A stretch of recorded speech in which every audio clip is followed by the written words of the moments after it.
So this is a video that's not easy to make, but I really think that my fans and my viewers and everyone watching really deserves an honest review of 1.7, which is the new patch for the Division.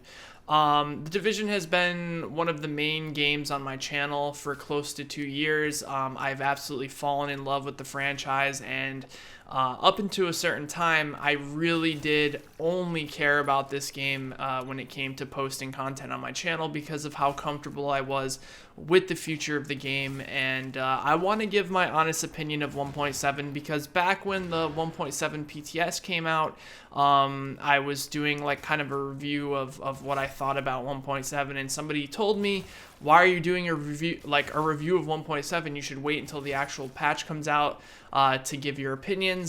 So that's what I did. I was like, okay, I'll wait and I'll do another video when 1.7 fully comes out. Then I had someone tell me today that you knew what this patch was going to be. Why are you bitching at it now? So I guess you just can never win.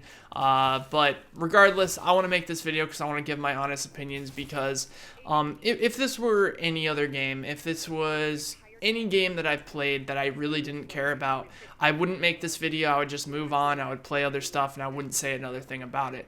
The reason I'm making this video is because I actually genuinely care about the Division, and I really, really want the future of the Division to be bright, which is why I'm making such a critical video like this one, where basically I'm going to be giving a lot of criticism. I really think that this patch for the Division is an absolute slap in the face to the people who have stuck around and played the game for an extremely long time and supported it through all the ups and downs, through all the bugs, all the problems, all the balancing changes, the months of not getting any type of content or announcements whatsoever. I think that the people sticking around deserved something better than 1.7. So before we get into that, and before I give my reasons why I think this has happened, let me go over the good things about 1.7, because there are some good things. It's not a complete tragic garbage patch that completely ruined the game.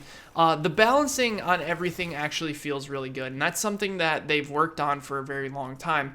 The reason I think they've worked on balancing so much is because I really think they have a lack of manpower working on the Division 1, and I think a lot of you know why that is. In my personal opinion, I think it is 110% that they are working on Division 2 at this point. There's the only thing that can make sense to me as to why we've had months and months of no updates and just the absolute snail's pace that they've been putting updates out for this game just can only lead to one thing. It has to have something to do with the majority of the people that originally worked on the Division that were popping out those patches like 1.1 and 1.2, which we can all agree that they kind of put them out way too fast. But if you look at the amount of content that was in 1.1 and 1.2, two free updates that came out right after the game was out, there's more content in those two updates than there was in year 2 by far. It's actually crazy what a small amount of content that these year 2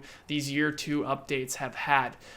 So let's go over the good things. So they did add modifiers, which I think this game really needed. It was one thing that I personally enjoyed about Underground because it made the content more challenging. So even when you could, get a full team together and play on challenging, you still had that little bit of extra challenge to kind of make it a little bit harder. Well, in this case, the modifiers actually kind of give you that power spike that I feel like the Division lacks on giving you. You never really feel genuinely strong or overpowered like you did back in 1.4, but I think that's not necessarily a bad thing. But to have 1 week a month, during these global events, it's nice to actually feel that power spike when you're getting consistent headshots and being rewarded for your accuracy.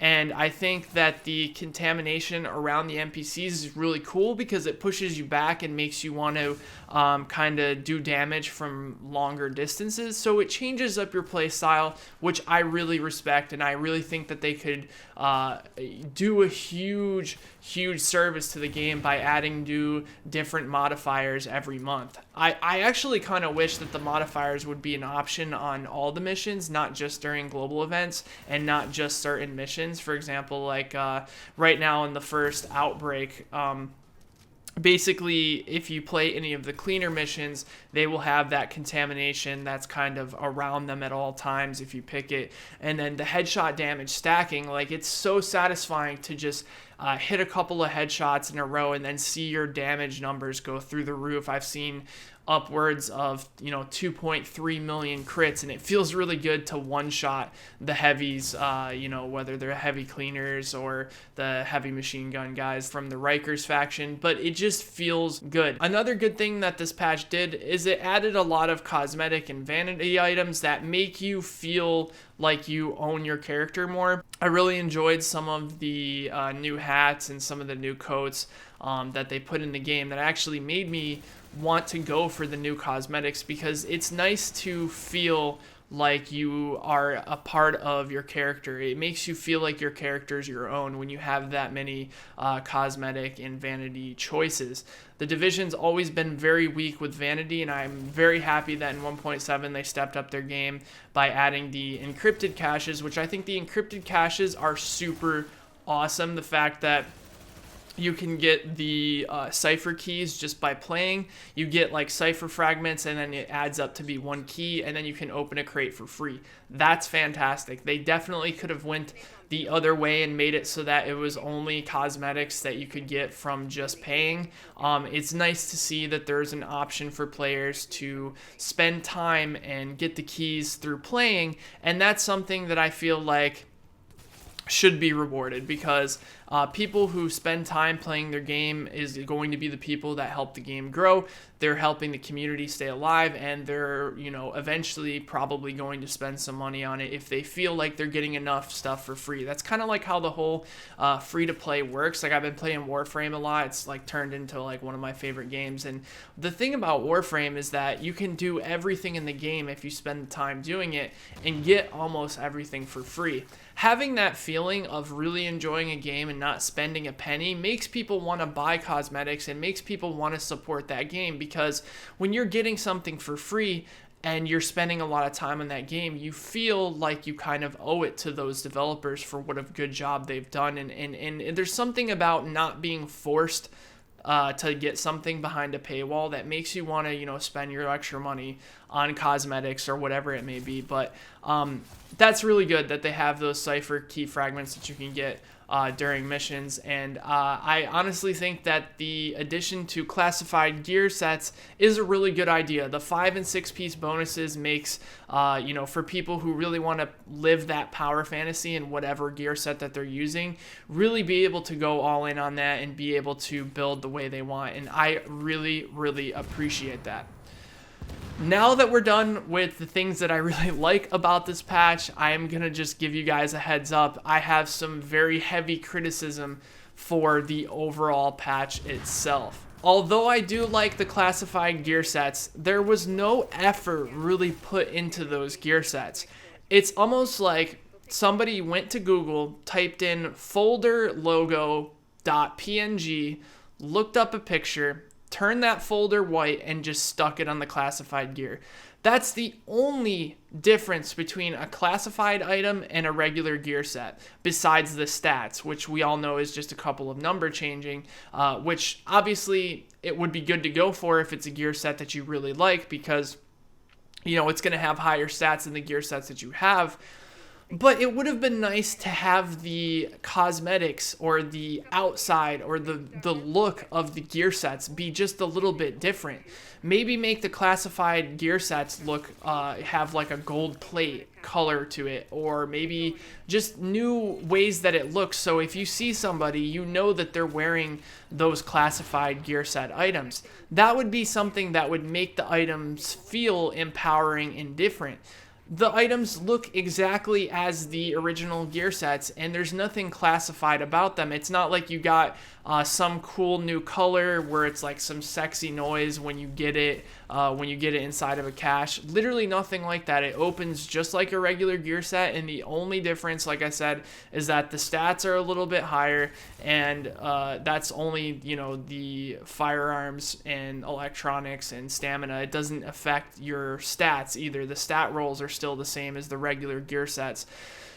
And just small things like just having it look a little bit different so that you can wear those classified gears that you get with Pride, and where you're walking up to someone in the dark zone and they see, oh shoot, he's got the new classified gear, we better watch out. There's literally no way to tell if somebody's using regular Lone Star pieces or classified Lone Star pieces. There's literally no way you can tell.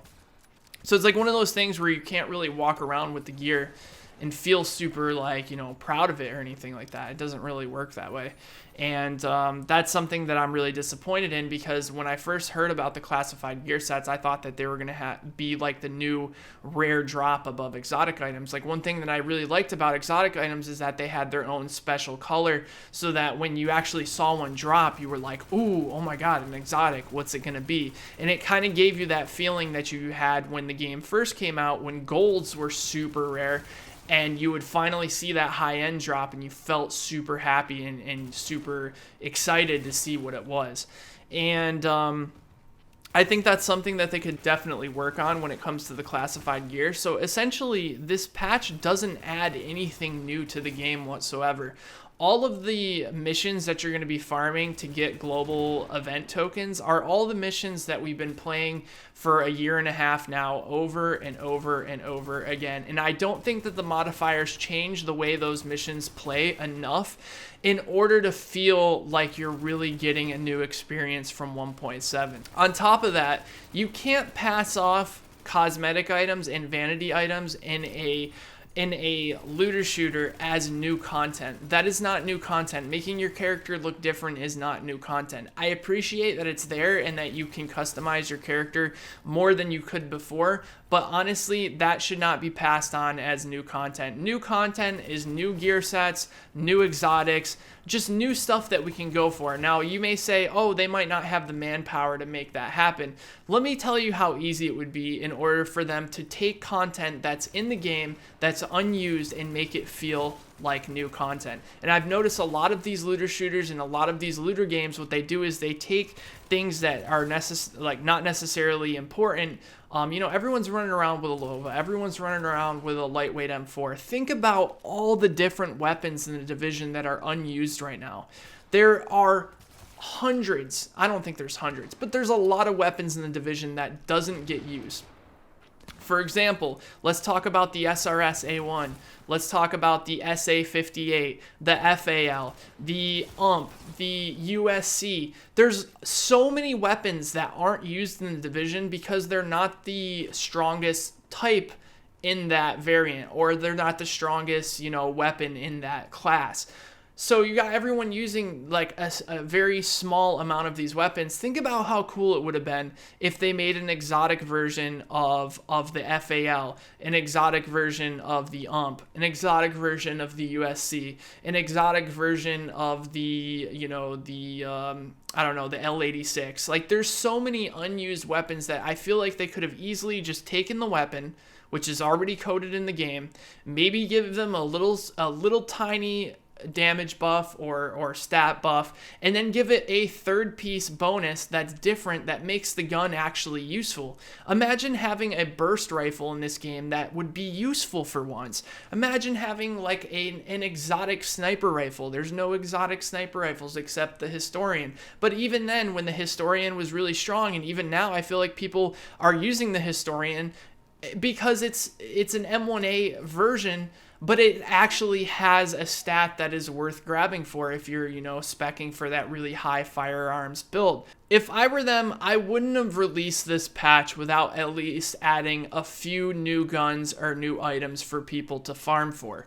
For people like myself that had the time to, get all of the gear and all the different builds that I needed, there's nothing really new in 1.7 that keeps me coming back wanting to get new stuff. The only reason I ended up getting on 1.7 to try it out is because of how cool the new face masks looked in the trailer, and then I found out that you can't even get the face masks until the next week. So in the trailer, they showed 3 gear sets that you're not going to be able to get next month, and face face masks that you're not even going to be able to achieve no matter how much time you put in. They're taking a small amount of stuff and chopping it up even more to make it feel like it's even smaller stuff. I do have to admit that the Ninja Bike bag change really did add some new builds to the arsenal, but imagine how many new builds would be created if there were a couple more, maybe even like 5. I feel like it would have been super easy to make 5 exotics, take 5 weapons that never get used, and I know that they have the technology to do that because there's been times where they've shown,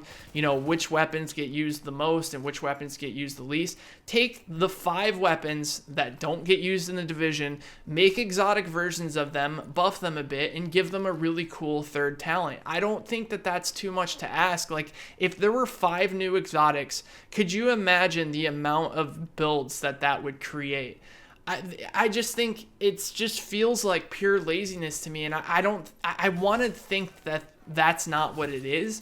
I think the problem is we're dealing with a bigger beast than the people that I know personally that are working on the division. The developers that I've met in the division are super passionate, hardworking, like just blood, sweat, and tears down to the core developers that would literally do anything to make the division the best it possibly can be. So what is happening that is keeping these people who work on the game from doing all of these things to make the game enjoyable again? And the only thing I can think of is that it's not in their budget because Ubisoft made a decision to move on and do the Division 2 before the Division 1 ever hit its real potential. And I really think that's why people are so hard on the Division, is not because it's a bad game. The Division isn't a bad game. It's a fantastic game. And it had a lot of ups and downs, but they fixed the majority of the problems that it had. The issue is that the potential that the game has is almost unbelievable. And I've never seen a company come so close to just fulfill that game's potential and never actually hit that point.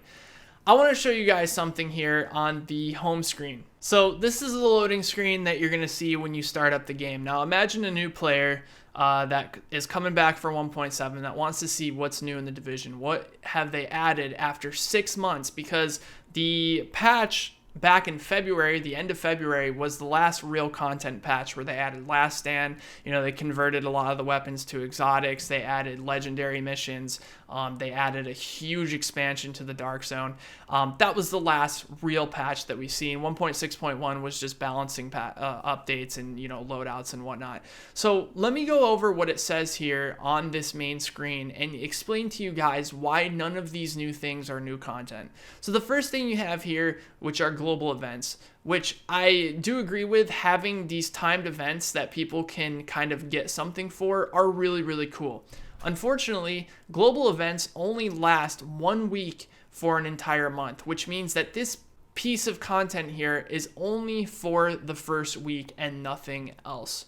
The next thing is new commendations, which essentially are in-game achievements that will give you certain, patches and vanity items. I really do like this idea, but this cannot be passed on as a major content update. All it's doing is giving you an achievement system so that you can go through and do certain things, which can open up a lot of opportunities. But I don't feel like your commendation score contributes to being good at the game or anything like that. It's just who spent the most time going around and doing silly tasks like shooting tires or shooting, enemy traps and stuff like that, which are completely brainless. But it is nice to see something like that. Like, for example, in Destiny, they have a book where it will go around and it'll make you do certain things, and eventually you'll get rewards for that book. But that can't be a major piece of the things that they are adding. That needs to be something that's added, alongside actual real content. The next thing here, which I think is crazy, is it says new customization. There's nothing new about the barbershop that they added into the terminal. I appreciate that it exists, and I know a lot of people have been wanting to customize their characters for an extremely long time. but it can't be passed on as new content. All you're doing is allowing people to change the way their character looks after it's already made. You're not adding new character faces or, new hairstyles or anything like that. There's literally nothing new about this. So I don't know why they would even put that in as one of the major things in this update. The next thing, which obviously encrypted caches, which I did say I like the idea of them and the fact that you can unlock them in game, but let's be real, they're basically Call of Duty supply drops where you can pump a lot of money into it to get emotes and cosmetics, which to me, I feel like this is the wrong time to add something like this because it's not alongside actual content. Now, if it was alongside actual content, like new weapons, new gear sets, stuff like that, that will be good because it will let people look cool while they're doing the content. What is the point of getting all these cosmetics and making your character look cool if there's literally nothing to do while you're looking cool? The next thing, like I said, classified gear, you guys know how I feel about that. I think that they could have gone really further in depth with the classified gear and made the gear look cool and make it more attractive for people to go for. But overall, I do like that they're doing it. But there were only 3 gear sets, and if you weren't interested in Deadeye, Lone Star, or Final Measure, you probably have no reason to even care about these classified gear sets at all. And this is what blew me away. It's almost like they didn't have enough content, even when they put something like new customization with the barbershop that they added. It's almost like they just threw something there just to make it look balanced and to look like there's more content than there actually is. It says Last Stand mode. Last Stand mode came out in 1.6 2 patches ago. Why is that even in here? And I checked, Last Stand isn't free with this patch, and if it was, I think more people would play it, but I know a lot of people would be very upset because, they bought the season pass and they would think that it'd be really unfair for people to, play Last Stand only a couple of months after it came out. I don't even understand why Last Stand is in this list. Like, I understand they did some changes with the way that you get caches because there's like in-game proficiency, but it doesn't really explain that. It's almost like it's showing people that there's a new mode completely. And I know that they said that map expansions and level cap increase and all that stuff was off the table, but I think something like making a few exotic items wouldn't be too much to ask for. Just imagine all of the gun parts that are unused. For example, like, the MK12 scope or the vertical foregrip or, the high velocity magazine. I want you to go through on your spare time, if you play the Division, and go through all of the different weapon parts that you just completely discard because they're not as good as something like the Omega rifle suppressor or the loud vent brake. There's so many parts that they can make. Imagine if they made exotic versions of weapon parts. Say they had like Barrett's high velocity magazine, and that would have like some small little, talent on it that the other high velocity magazines wouldn't have. Then you would actually have like a choice, like, do I want to use this high velocity, do I want to use this exotic high velocity magazine that I just got, or do I want to keep using the extended mag? Like, I feel like there could have been small things that would have made this game and this patch so unbelievably attractive, even if it was just reskinning old content and passing it on as something new. They didn't even do that. They didn't even take the time to recycle content that could have been fun. Like, just imagine if in this patch they made it so that, all the missions that only have hard available had challenging versions, and all the missions that have challenging available, there were legendary versions of those. Just small things like that. Like, I really don't think that that's too much to ask for because the coding's already there. All they have to do is just add the enemies and kind of change around the UI a little bit. Like I said, they could have literally taken like the high velocity magazine, made it look gold in game, call it Barrett's high velocity mag, and it would have been something that people grinded for, especially with the fact that during global events they allow you to get exotics out of caches. I know for a fact there would have been so many new builds, so many YouTubers and streamers would have been pumped, so many players that have been hardcore players since the start would have been super excited to go for these new shiny exotic items, and I don't think that the effort is is there anymore in the division, and I don't know what that disconnect is. I don't know where it is, and honestly, at this point, I just don't see this being a game that I can continually cover on my channel, because there's just not enough in these year 2 updates to really cover it and really give you guys new interesting content without feeling like I'm completely just lying to myself the entire time. Anyways, guys, hopefully you guys enjoyed this video. I know it's going to be a rough one for some of you guys who are huge Division fans, but this is the honest to God truth. 1.7 was a super weak update, and I'm really hopeful for 1.8. But until then, I'm going to be playing other games and stuff like that. And don't think of this as like some dramatic quit. Like if I want to hop on the Division, if I'm just getting like that itch one of these days, upcoming days, I might hop on and do some global events or whatever. Like I said, the modifiers are really cool. But after the global events are done, what is it that we're going to do? That's the big question. What is it? Anyways, guys, I've been Like Butter. Thank you so much for watching, and I will talk to you in the next one. Take care, everybody.